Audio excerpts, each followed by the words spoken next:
ini lurus. Ditempel, kemudian kita tahan dengan paku. Ketika sudah menyatu, atasnya potong. Jadi 3 teknik nambal itu semua bisa, cuma tergantung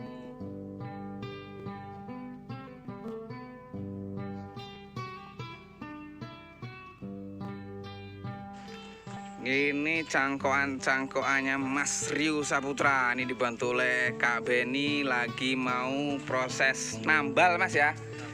Mau proses nambal. ya udah nggak apa-apa. Mau proses nambal dari cangkokan nanti ditambal ke ruangan yang kosong. Wih, bau banyak. Mas, ini kalau teman-teman beli boleh nggak sih Mas? Waduh, ini buat nambal Mas. Buat nambal ya. Tapi sebetulnya ada Mas yang jual cangkokan-cangkokan gitu ya? Ada ya.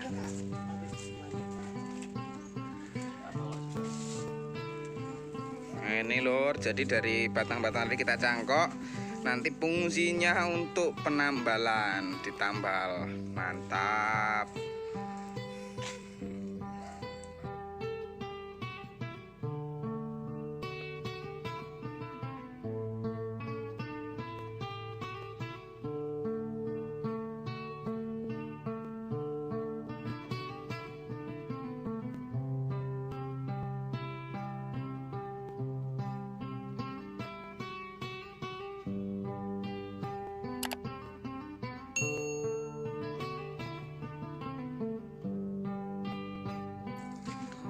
Oh, ini batangnya awalnya seperti ini. Banyak ruang-ruang yang kosong, belum terbentuk tangan-tangannya, stang-stangnya, belum diprogram akar. Masih banyak yang rongga-rongga. Nah, mau kita tutup dengan ini. Gimana prosesnya? Kita ikuti lagi. Oke, assalamualaikum warahmatullahi wabarakatuh. Tadi kita lagi ngeliat Mas Rio sama Kak Beni ngangkat cangkokan ya, cangkokan beringin gimeng. Ini nanti mau proses nambal Mas Rio ya? Ya, nambal. Mau proses nambal, ini kelanjutan dari video kita yang tadi, cuman beda pohon. Tadi kita program akar, sekarang kita proses penambalan batang yang kosong ya. Kosong. Nah, ini beliau pemilik bonsai programmer Ficus, Mas Rio Saputra, salah satu programmer Ficus di Lampung Tengah, mau proses nambal ya Mas. Benar-benar. Nah, nambal ini fungsinya untuk apa Mas? Awalnya, nah kita bahas dulu nih kawan-kawan pecinta bonsai biar lebih apa ya, lebih paham lah, lebih ngerti fungsi untuk nambal. Nambal itu gini Mas, sebenarnya ketika kita menggabung, kalau di sini saya kan menggabung nggak langsung rapet, karena kan saya di sini mengejar penyatuan di atas dulu. Nah, penggabungan selanjutnya itu biasanya menyusul di periode selanjutnya. Nah, ini fungsi penambalan ini untuk membuat bodi atau badan si beringin ini supaya utuh gitu. Jadi kalau berongga ya jelek juga Mas. Oh gitu ya. Jadi gini, ini teknik ya, ini teknik dari Mas Rio, karena proses penggabungan Mas Rio ini agak unik lur. Jadi Mas Rio ini yang dikejar adalah pada bagian atas, penggabungan pada bagian atas. Dia mengindahkan atau mengindahkan itu menghiraukan pada proses awal. Pada bagian bawah itu tidak dipikirkan terlebih dahulu. Dia mau berongga atau enggak, yang penting atasnya menjadi satu atau nyatu. Nah, kemudian setelah proses awal di atas ini nyatu, beliau berproses lagi. Karena beliau ini senang banget namanya proses. Berproses lagi menutup batang bawah ini menggunakan cangkokan-cangkokan seperti ini. Nah, cangkokan ini dapatnya dari mana ya? Dari batangnya di sini. Ya, benar. Atau dari cabang-cabangnya di sini. Kita cangkok, ditempelkan. Seperti itu Mas ya. Benar. Fungsinya untuk membuat badan atau menutup rongga-rongga yang kosong seperti itu lur. Nah hari ini kita ya ikuti aja mas, kita simak. Nah di sini gini Mas Nur, kita biasa memakai beberapa teknik ya untuk menutup si rongga atau kerenggangan dari batang tersebut ya. Ini di sini ada sebagian yang menggunakan akar gantung nih. Oh di sini pakai akar gantung ya? Ya ini Akarnya kita tarik, udah kita paku untuk jadi penahan kan. Nah itu nanti kita biarkan. Kemudian yang kedua menggunakan batang tapi yang sifatnya L seperti ini. Jadi nggak lurus ya? Nggak lurus. Nggak lurus. Jadi ini nanti ditempelkan dengan batang, yang ini dikeluarkan untuk membantu proses pembesaran atau mekarnya sebuah batang yang terhimpit ini agar besar. Kemudian ada lagi yang menggunakan terusan tuh lurus cangkokan seperti ini lurus, ditempel, kemudian kita tahan dengan paku. Ketika sudah menyatu atasnya potong. Jadi 3 teknik nambal itu semua bisa, cuma tergantung kita nyamannya di mana. Nah di sini saya akan memperlihatkan 3 jenis cara penggabungan nanti yang akan kita bahas ya kali ini ya. Bahas, kemudian direview di bulan-bulan selanjutnya untuk dicek Lihat. kembali. Cek kembali sebenarnya efektif yang mana. Semua efektif, tergantung kesuburan pohon. Cuma kawan-kawan nyamannya di mana atau memang sukanya di mana, semua bisa. Jadi gini sahabat bonsai, saya ulangi mungkin biar lebih jelas. Jadi program sulam atau tambal penambalan untuk pembuatan badan itu bisa menggunakan akar sulur ya mas ya. Akar sulur di sini nih kita tarik ya akar sulurnya ini, kemudian kita tahan dengan paku atau tali lah kalau bisa, tali atau paku ya. Nah, ini teknik pertama, pakai memanfaatkan akar sulur. Nah kemudian menggunakan cangkokan yang tegak lurus atau apa mas tadi namanya? Ya cangkokan udah tegak lurus. Tegak lurus ya, lurus sudah seperti ini, kemudian ditempelkan, kemudian kita potong atasnya. Ketika sudah menempel. Nah kemudian teknik yang ketiga menggunakan batang yang modelnya L. Ya, jadi lurus kemudian dia menyamping. Yang lurus ini ditempelkan ke batang.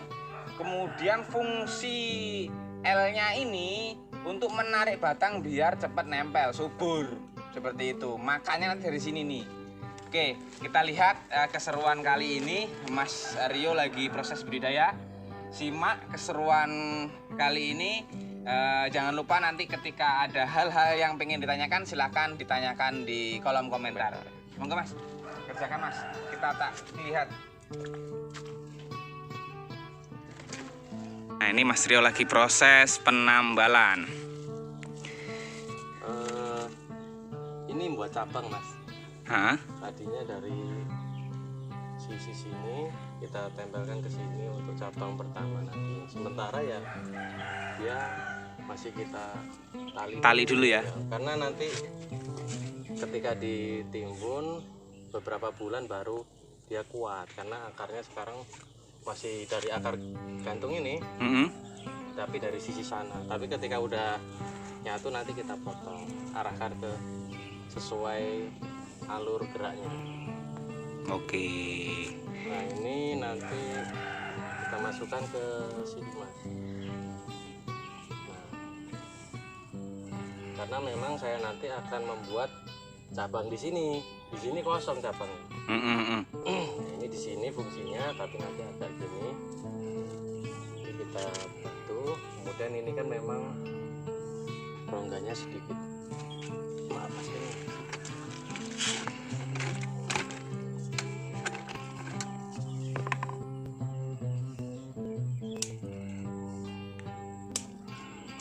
Yang tidak perlu dibuangin mas, untuk mengurangi penguapan, jadi biar nggak stres.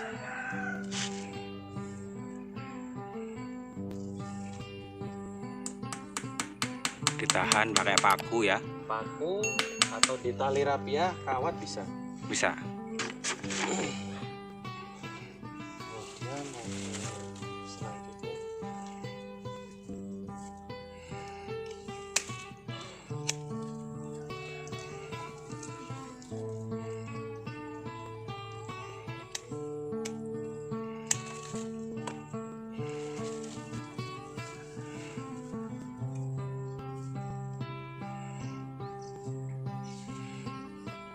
Nanti tuh nempel semua mas?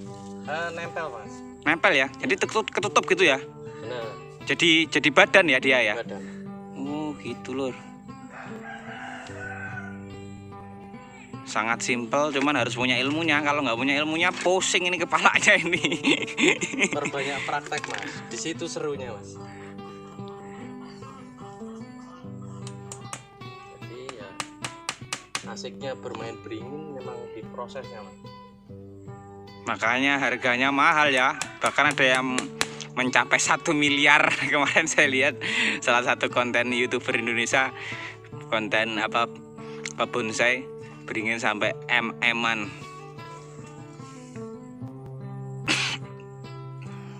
Nah ini bisa dilihat Mas Nur, ini yang terusan, ini yang L, dan ini yang akar, bisa diperjelas. nah ini lur, ini yang tegak lurus ya, terusan fungsinya seperti ini ya, tuh untuk menutup rongga yang sini. Nah kemudian ini yang L, nah yang L tadi.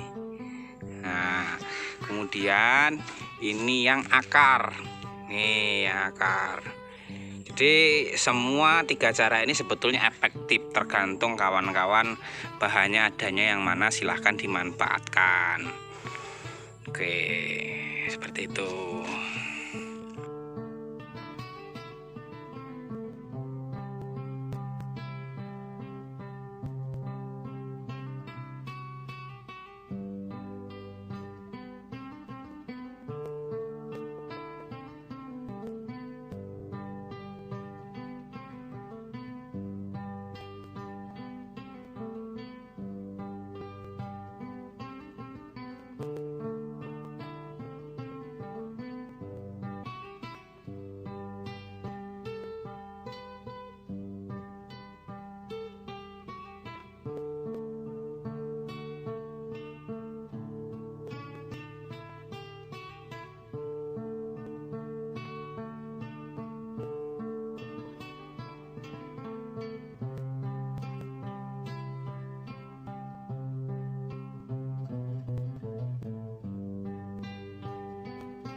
Ketutup semua.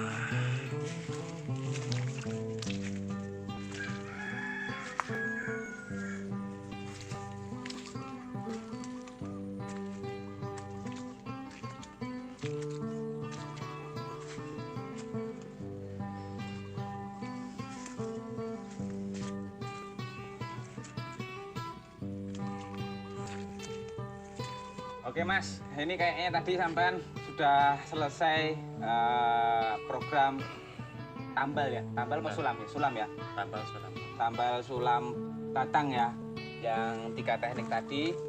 Jadinya seperti ini lur, ternyata luar biasa banyak yang diperlukan, yang kosong sudah tertutup semua. Tadi sudah saya kelilingi, saya lihat batang-batangnya. Cuman masuk tuh rongga mas, rongga dalam. Rongga dalam itu memang sengaja dibiarkan berongga seperti itu, apa nantinya dia akan tertutup dengan sendirinya? Dia nanti tertutup mas, dengan kondisi ini nanti kita tutup lagi. Nah, Kita tutup seginilah biasanya. Nah itu nanti akar-akarnya turun semua, nanti sehingga mengisi bagian dalam. Makanya untuk bonsai beringin gabungan buat batang utuh minimal 5 tahun. 5 tahun ya. Tuh sahabat-sahabat bonsai, jadi memang sengaja di pada bagian dalam itu dibiarkan untuk berongga. Nanti dia akan tertutup oleh akar, karena akar di sini nanti akan keluar. Ini saya lihat juga sudah mulai keluar. Nah nantinya akan jadi batang. Nah itu membutuhkan waktu 5 tahun ya mas ya. Oke mas, sedikit pesan mas mungkin buat kawan-kawan pemula pecinta bonsai, mungkin ada pesan yang mau jenengan sampaikan? Pesan saya, perbanyak budidaya, perbanyak praktek, kemudian jangan malu bertanya, dan harus berani bereksperimen, karena di sini nggak ada yang salah, cuma mungkin hanya kegagalan sesaat yang pada endingnya menuju keberhasilan. Karena saya pun nggak ada guru, nggak ada buku, terus belajar, mengembangkan diri dengan bertanya, sharing kepada kawan-kawan di luar sana. Oke Lur, itu pesan dari Mas Rio Saputra. Jadi tidak ada kegagalan dalam berkarya bonsai. Awali mulai hari ini terus uji coba, belajar, bertanya, jangan malu dan lain sebagainya, itu pesan beliau. Mulai saat ini ketika teman-teman nonton video ini, ayo mulai kita berkarya, karena berkarya itu luar biasa indah dan budidaya itu asik. Jangan lupa like dan share, subscribe channel Kumis Nyepres. Terima kasih. Wassalamualaikum warahmatullahi wabarakatuh.